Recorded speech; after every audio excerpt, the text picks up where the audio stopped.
बुधाए सघन तो मसलो छा है तो तकलीफ़ केड़ी है तो बुधायो के बाबा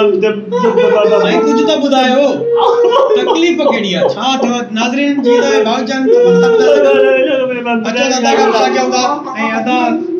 सरे हुता कोंदा बुधा सघन के तमाम घणो गमगीन है ने नुख्यार है ने तो बुधायो छा तकलीफ़ साईं छा बुधाया वरी भी साईं कुछ तो बुधायो 40 दी जी जी पूरा 40 दिए जी एकड़ो दी बेबी कितना लिए दिए पूरा मां सही पैसा गड क्या रुको करे गड क्या जी ना सही तो ये तो यो मां YouTube हलाई दे उतो एकड़ी रेसिपी सिखल जेता मां सिखल तो चावल ठाइण दादा का पैसा भरिया जी ना 40 ॾींहनि खां पोइ रिजल्ट आयो न बुधायो पब्लिक के खबर पावे आवाम मतलब निषेध असां के तकलीफ़ छा है सही पर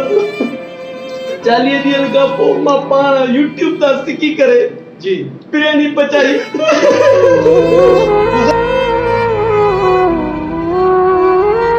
मसलो छा है आखिर मसलो छा है एडा तो मिर्च पइजी गए मिर्च पइजी आने ये बताई नहीं करता रो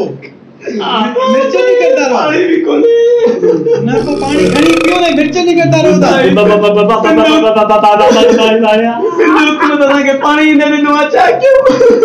ये तो आप मिर्च ला पानी पियो इडो रोता तो मैं बुद्धि करे दिया मैं तो को मसलो आ मान हाल वाल क्या पैसा भी भरया ने काई भी आए अल्लाह को वाले छा मसलो थी ना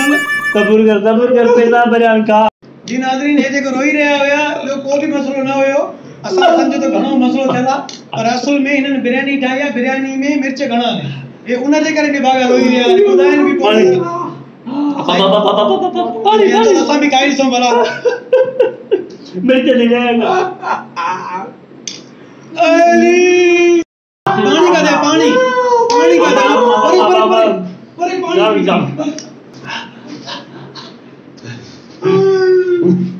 जयो सेस भी पानी कोने असा वटे तभी न पड़े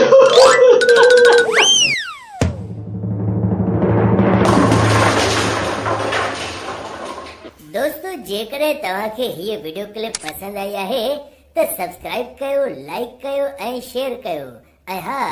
बेल आइकन जो बटन जरूर दबाइंदा।